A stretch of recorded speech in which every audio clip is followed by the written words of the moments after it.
오늘은 성가대 헌신예배로 드립니다. 정성다의 예배를 위해 준비해 주신 임원들과 지휘자님, 반주자님, 그리고 성가대원들에게 진심으로 감사드립니다. 오늘 부른 성가대 찬양의 가사처럼 주 예수보다 더 귀한 것은 없네. 저와 여러분의 믿음의 고백이 평생의 삶의 고백이 되기를 바랍니다. 이 고백이 분명할 때 하나님은 저와 여러분에게 당신의 능력을 부어 주십니다. 하나님께서 저와 여러분을 들어 사용하십니다. 우리의 능력으로 어느 수준까지는 감당할 수 있습니다. 그러나 분명한 것은 우리의 능력도 하나님께서 허락하셔야만 가능한 것이고, 우리의 노력 위에 하나님의 은혜가 함께 해야만 탁월함으로 나아갈 수 있습니다. 특별히 성가대원들 중 청년들에게, 그리고 회중석에 있는 청년들에게 부탁드리고 싶은 것은 여러분의 인생을 하나님께 맡기시기를 바랍니다. 그리고 이 시간, 또한 유학생으로 지내는 이 시간에 여러분 시간을 선용하시기를 바랍니다. 저는 전도사님들에게 가끔 이런 잔소리 합니다. 토요일에도 공부하라고.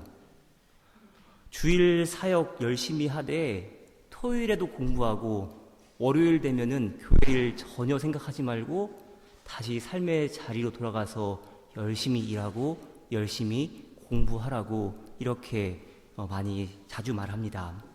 근데 여기에 한마디 덧붙입니다. 어떤 말 덧붙일까요? 잘 놀라고, 의미 있게 놀라고, 이렇게 덧붙입니다. 제가 저희 큰아이에게 정말 많이 하는 말인데요. 공부만 하면 바보라고, 잘 놀아야 공부도 잘 한다고, 이렇게 말해줍니다. 제가 독일로 오기 전 마지막 휴가를 어떻게 보냈는지 잠시 말씀드리면요. 저는 휴가가 1년에 4일 반나절이었습니다. 월요일은 원래 쉬고, 화요일, 수요일, 목요일, 그리고 금요일 오후 1시 출근이었는데요. 한국에서는 다들 이렇게 바쁘게 생활하시죠. 그러다가 2022년도에는 색다르게 휴가를 보내기로 마음을 먹고는 이렇게 시간을 보냈습니다. 마침 모 항공사의 임직원으로 계시는 교인 가정에서 비행기 티켓을 선물로 해주셔서 월요일 이른 아침에 강원도 양양으로 비행기를 타고 가서는 오후 늦게까지 시간을 보내고, 다시 김포로 돌아와서는 그날 밤에 그해 가장 많은 폭우가 내린 날이었는데 그 빗길을 헤치고 고향으로 내려갔습니다. 화요일에는 부모님과 함께 전라도 순창과 담양에서 시간을 보냈고요. 수요일에는 새벽 5시에 여수로 출발해서는 밤 10시에 케이블카 타고 밤 11시에 출발해서 부모님 댁으로 돌아왔습니다. 그리고 목요일에는 다시 김포로 올라가서는 큰아이 서예학원 다녀오고 등등 일 처리한 후에는 금요일에 오전에 아이들과 영화관에 가서 영화 보고 오후 1시 정각에 출근했습니다. 월요일에는 동해바다에서, 수요일에는 여수 앞바다에서 수영을 했는데요. 여러분, 놀려면 이 정도는 놀아야 되죠? 네. 이 정도로 정신없이 놀아야 공부할 때 정말 내가 전념해야 할 그 일에 후회 없이 열심히 할 수 있습니다. 공부만 하면 바보고요. 놀기만 하면 더 바보고요. 이것도 저것도 아니면 정말 답이 없습니다. 저는 오늘 성가대 헌신예배를 드리면서 여러분에게 한가로움을 길러보시라고 권면드리고 싶습니다. 하루하루 얼마나 바쁘게 살아가십니까? 그러나 그 바쁨이 정말 의미 있는 열심이 되기 위해서는 한가로움의 틀 안에 머물러 있어야 합니다. 제 성격이 그렇지 못해서 그런지는 모르지만은 늘 마음에 품는 이야기 하나가 있습니다. 리오니가 지은 프레드릭이라는 그림책입니다.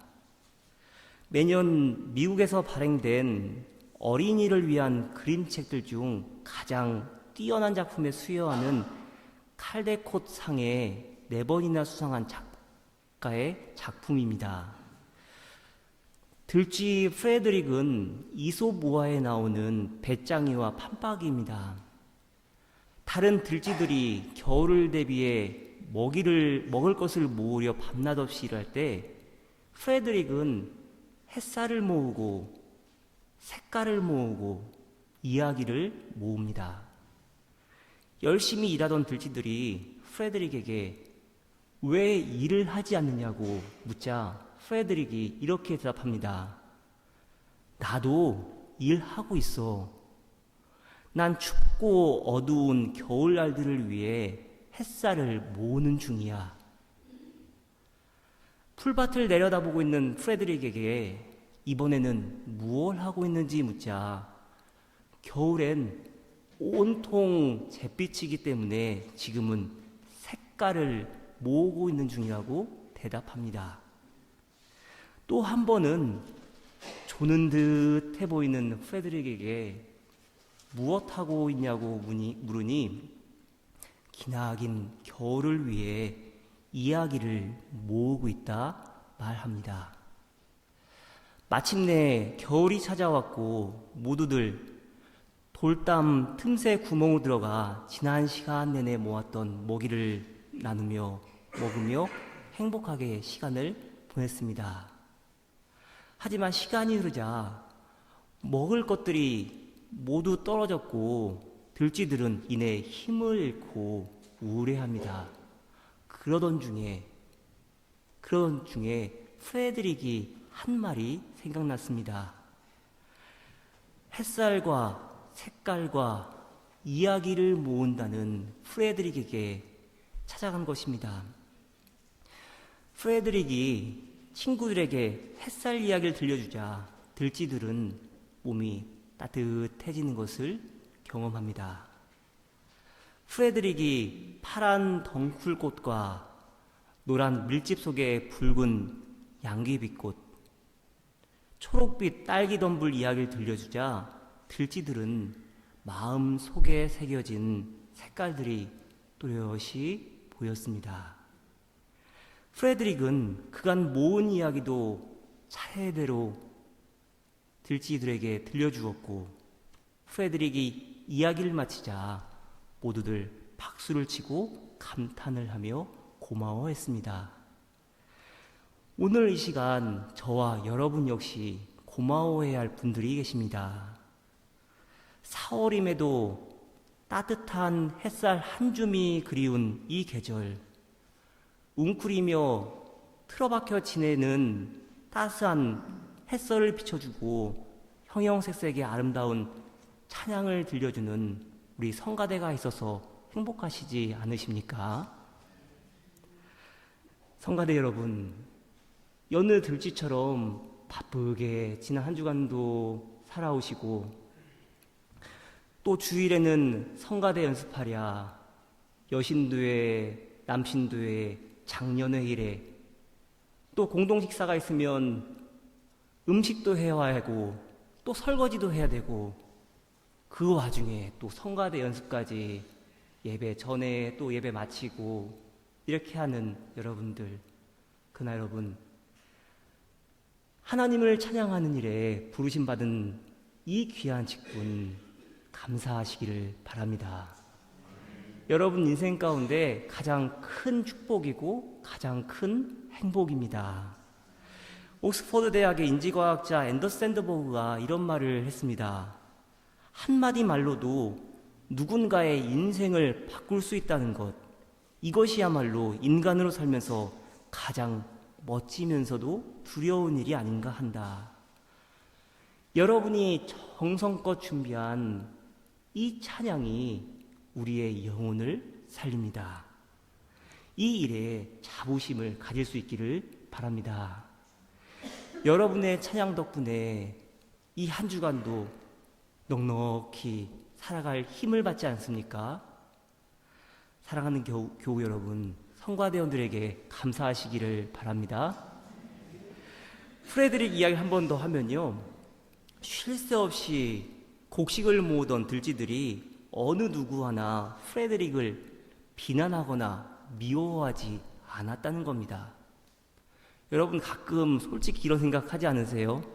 쟤는 성가대라고 또 일 안 한다고. 근데 여러분, 하나님 여러분의 영혼을 소생시키는 그 귀한 찬양 직분을 감당하는 분들입니다. 네, 여러분도 눈치 보면서 일도 하셔야 되죠. 여러분, 서로 감사하면서 우리 함께 신앙생활 했으면 좋겠습니다. 오늘 본문 시편 84편은 시편 전체 맥락에서 유기적으로 읽어야만 그 의미를 깊이 이해할 수 있습니다. 여러분 잘 아시듯 시편은 모세 오경, 창세기, 출애굽기, 레위기, 민수기, 신명기를 따라서 5권으로 나뉘어져 있습니다. 오늘 본문 시편 84편은 시편 제3권에 속하는데, 시편 기자는 제3권의 시작부터 하소연하기에 바쁩니다. 73편 1절로 3절 말씀입니다. 하나님은 마음이 정직한 사람과 마음이 정결한 사람에게 선을 베푸시는 분이건만 나는 그 확신을 잃고 넘어질 뻔했구나. 그 믿음을 버리고 미끄러질 뻔했구나. 그것은 내가 거만한 자를 시샘하고 악인들이 누리는 평안을 부러워했기 때문이다.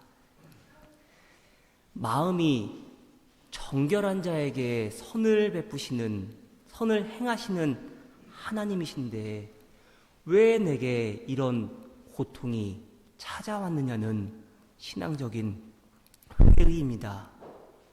시편 전체 맥락에서 보자면 제사장 나라요 거룩한 백성인 이스라엘이 왜 나라를 빼앗겼는지, 하나님의 도성 예루살렘은 어찌하여 무참히 짓밟히고 또 이스라엘 백성은 왜 나라 잃은 백성이 되어 포로가 되고 노예가 되어 살아가야만 하는가? 신앙적인 회의입니다. 그래서 누구를 탓합니까? 시편 74편 1절은 모든 잘못의 원인을 하나님에게 돌립니다. 하나님, 어찌하여 우리를 이렇게 오랫동안 버리십니까? 어찌하여 주님의 목장에 있는 양떼에게서 진노를 거두지 않으십니까? 어찌하여 그러시는 것입니까? 어찌하여 상황이 이렇게 될 때까지 가만 내버려 두십니까? 통곡하며 주님의 성전을 찾습니다. 하나님을 원망하는데 이내 하나님께서 찾아오시고 내 마음을 만져주시고 위로해 주십니다. 하나님의 성소에 들어가서야 내 마음을 토로하고 하나님의 그 크신 사랑을 깨닫고서야 시편 기자의 마음의 안정이 찾아옵니다. 그래서 시인은 오늘 본문 시편 84편 1절에서 이렇게 노래합니다. 만군의 주님, 주님이 계신 곳이 얼마나 사랑스러운지요. 전에는 하나님이 야속했습니다. 하나님을 탓했습니다. 주의 장막을 찾아도 빈 마음으로 그저 왔다 갔다만 했을 뿐입니다. 성수 주일을 거룩하게 지키기보다는 단지 주일 예배 출석만, 물론 눈도장이라도 찍으면 다행이라고 생각할 때도 있었습니다. 그러다 보니 하나님과의 마음의 거리는 점점 멀어지고 왠지 예배당에 나가는 것이 머뭇거려지고 주저할 때도 많았습니다. 그러나 이제는 어떻습니까? 주의 장막이 사랑스럽습니다. 하나님의 전을 찾는 것이 기쁨이고 하나님께 예배함이 인생 최고의 행복입니다. 이제는 되돌아보니 하나님께 서운했던 모든 것들 털어버리고 내 빈 마음에 하나님의 사랑이 차곡차곡 쌓이게 됩니다. 사랑하는 여러분, 지난 한 주간 얼마나 정신없이 살아오셨습니까? 2024년을 시작한 것도 엊그제 같은데 그간 얼마나 많은 일들이 있었습니까? 복잡 다단하고 우여곡절 많은 지난 4개월 아니었습니까? 그간에 또 갈피 잡기도 쉽지 않아 하나님을 원망했던 때도 있었습니다. 그러나 어느 한순간 정신을 바짝 찰 때가 있지 않았습니까? 지금 내게 처한 이 모든 어려움 나 홀로 감당해야 한다고. 그래서 그 불안함에 잠 못 이룰 때도 많았는데 어느 한순간 하나님께서 깨닫게 하십니다. 아니라고. 나 홀로 있는 것이 아니라 하나님이 함께 하시고 하나님 안에서 맺어진 우리 모두가 함께 있음에 감사함으로, 감격함으로 마음을 새롭게 다잡을 때가 있지 않았습니까? 여러분, 결국 중요한 것이 무엇입니까? 마음의 복잡함을 내려놓기 위해서는 영혼의 한가로움을 회복할 수 있어야 합니다. 아무리 바빠도, 아무리 정신이 없고 하나님을 원망할 수밖에 없는 고통의 시간이랄지라도 하나님과 함께하는 이 시간을, 여러분의 일상에서 하나님과 함께하는 그 시간을 만들 수 있어야 합니다. 시편 84편 5절로 7절 말씀 개역 개정성경으로 읽어드리겠습니다. 주께 힘을 얻고 그 마음에 시온에 데려가 있는 자는 복이 있나이다. 그들이 눈물 골짜기로 지나갈 때에 그곳에 많은 샘이 있을 것이며 이른 비가 복을 채워주나이다. 그들은 힘을 얻고 더 얻어나아가 시온에서 하나님 앞에 각기 나타나리이다. 하나님께서 허락하시는, 하나님께서 부어주시는 새 힘을 받아야 합니다. 하나님과의 깊은 영적인 교제를 통해 일상의 번잡함으로부터 벗어나 영혼의 한가로움을 경험할 수 있어야 합니다.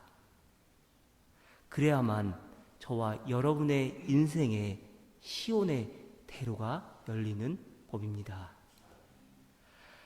피스 필그림, 평화의 순례자라고 불렸던 밀드레드 노먼,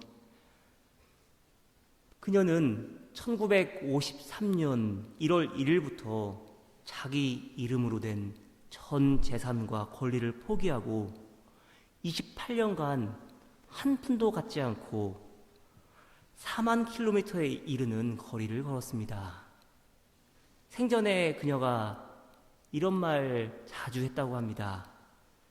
내면의 평화 없이 다른 어떤 평화도 없다. 또 이런 말도 남겼다고 합니다. 하나님에게 호소하는데 너무 많은 시간을 허비한다. 정작 하나님이 우리에게 제시하는 말을 들을 수 있는 조용한 시간은 모자란다. 여러분은 하루의 삶 가운데 하나님과 함께하는 조용한 시간을 얼마나 많이 갖고 계십니까? 사랑하는 성가대원 여러분, 여러분에게는 최고의 기도문이 있습니다. 여러분 다음 주일에 어느 찬양 하시지요? 주일 찬양 연습은 주일에만 하는 것이 아닙니다. 여러분, 찬양의 가사를 들고 한번 그 찬양의 가사를 한 주간 묵상해 보시기를 바랍니다. 그 묵상하는 시간 하루에 5분, 10분 채 남짓 되지 않을 것입니다. 또 성경 읽는다 할지라도 하루에 30분도 안 될 것입니다. 하지만 그 30분, 여러분이 다음 주에 부를 찬양의 가사를 묵상하는 그 하루에 5분, 10분이 여러분의 그 다른 일상의 시간들을 더욱더 넉넉하게 채워줄 것입니다. 많은 분들이 저에게 참 지난 주간 바빴을 거라고 많이들 말씀해 주셨습니다. 근데 여러분, 저는요, 이 교회에 지금 부임하고 1년 반 동안 가장 여유로운 시간을 보냈습니다. 오히려 하나님 안에서 더 깊은 안식을 누릴 수 있었고요. 바쁜 일정 가운데에도 오히려 하나님과 함께하는 그 시간이 있으니 다른 시간들, 제가 설교 붙잡으려고 아무리 짜내려고 해도 안 나오는데 기도하니까 바로 설교문도 써지고요. 여러분, 그 얼마 안 되는 그 한가로운 시간이요, 여러분의 바쁜 일상을 조금은 여유 있게, 더 효율 있게 보내게 할 줄 믿습니다. 여러분, 바쁘십니까? 한가로움을 길러보십시오. 영적인 훈련도 노력이 필요하고 수고가 필요합니다. 하나님 안에서의 한가로움을 통해 말씀과 기도의 깊은 묵상과 삶의 깊이가 더해가는 성가대원들, 그리고 저와 여러분 모두가 되기를 간절히 축원합니다. 기도합니다. 하나님, 지난 세월 정신없이 달려왔습니다. 그러나 무엇을 위하여 살아가는지, 우리 인생의 목적은 과연 무엇인지 고민하지도 못한 채 바쁘게 살아왔습니다. 하나님 안에서의 영적인 호흡을 통하여 우리의 일상이 변화되게 하옵소서. 예수 그리스도의 이름으로 기도하였습니다. 아멘.